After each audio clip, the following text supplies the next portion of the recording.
এখন নামাজ পড়তেছেন, আগে যে নামাজগুলা ছুটছে ওই নামাজগুলা আপনার কবুল হওয়ানোর জন্য এখন আপনি কি করবেন? ওই নামাজগুলার ঘাটতি কেমনে পূরণ করবেন?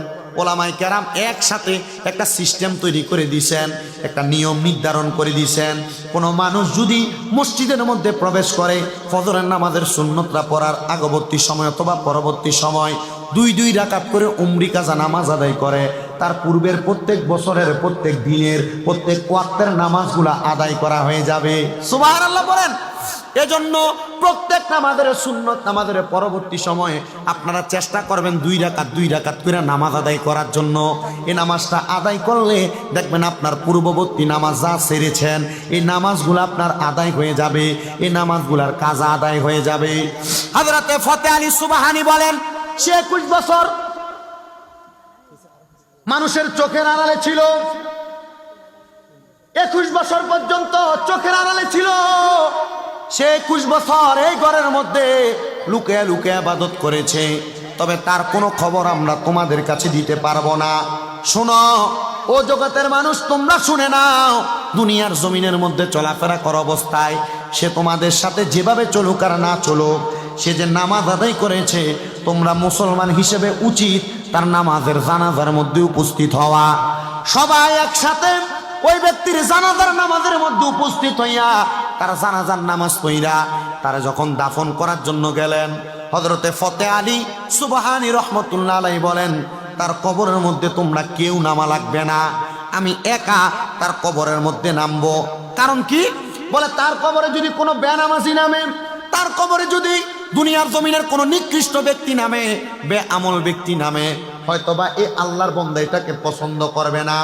আমার বিশ্বাস, আমি আমার জীবনে গুনাহগুলা করতে আমি চিন্তা করে করছি, আমি আমার জানা মতে আমি কোনো গুনার কাজের দিকে কদম বাড়াই নাই। তবে আমি মানুষ, আমার অনেক অন্যায় থাকতে পারে, ভুল থাকতে পারে, আমি আমার গুনার কথা স্মরণ করলাম, তবু আমি তাকে কবরে নামাইতে চাই। আর 2 ব্যক্তি আমার সাথে কবরে নামো, যেন তাকে ধইরা কবরে নামানো যায়।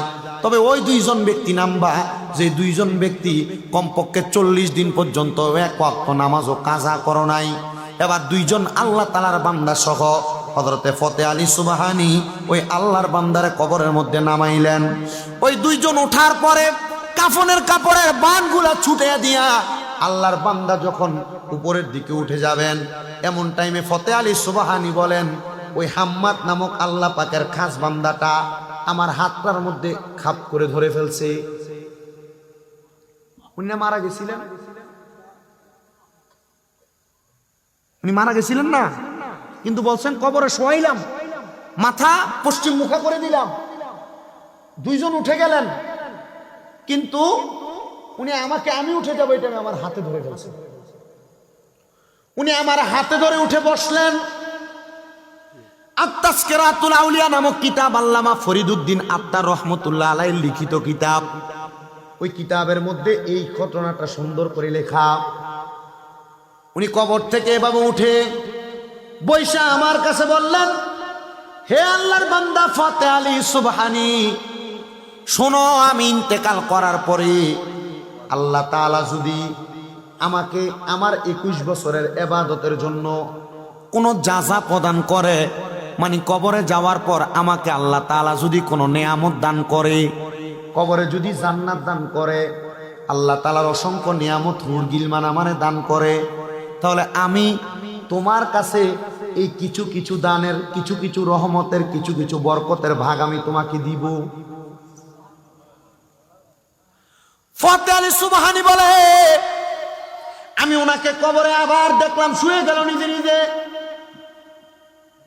আমি অবাক দৃষ্টিতে তাকাইলাম আর চিন্তা করলাম, এই ব্যক্তি কেমন ব্যক্তি, মারা গেল আবার আমার হাতে ধরে বসে গেল।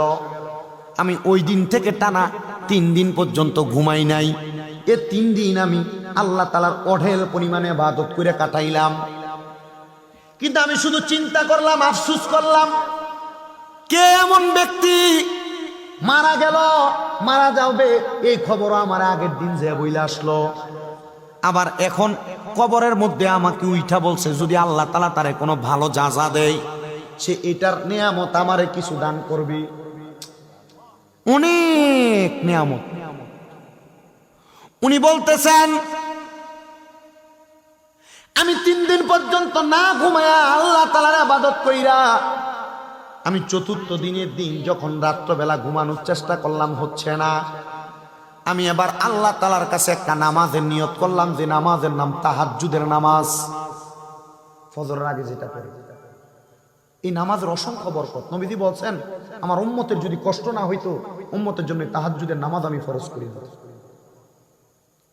মা বোন যারা পর্দার আড়ালে শুনছেন, সন্তান হয় না, আপনার স্বামীর কামাই রুজিতে বরকত হয় না, ঘর থেকে রোগ বালা মুসিবত ছাড়ে না, 3 মাস 5 ওয়াক্ত নামাজের সাথে তাহাজ্জুদের নামাজ পড়বেন, আপনার সব সমস্যার সমাধান হবে। অনেকে বিদেশ যাওয়ার চেষ্টা করেন, যাইতে পারেন না, তাহাজ্জুদের নামাজ পড়বেন, 3 মাস ব্যবস্থা হয়ে যাবে। অনেকে অভাবে পড়ে আছেন, টেনশনে পড়ে আছেন, তাহাজ্জুদের নামাজ পড়বেন, সব দূর হয়ে যাবে। অনেকের কঠিন রোগে আক্রান্ত, তাহাজ্জুদের নামাজ পড়বেন, 3 মাস সময় আল্লাহ তাআলা আপনার রোগ থেকে মুক্তি দান করবেন।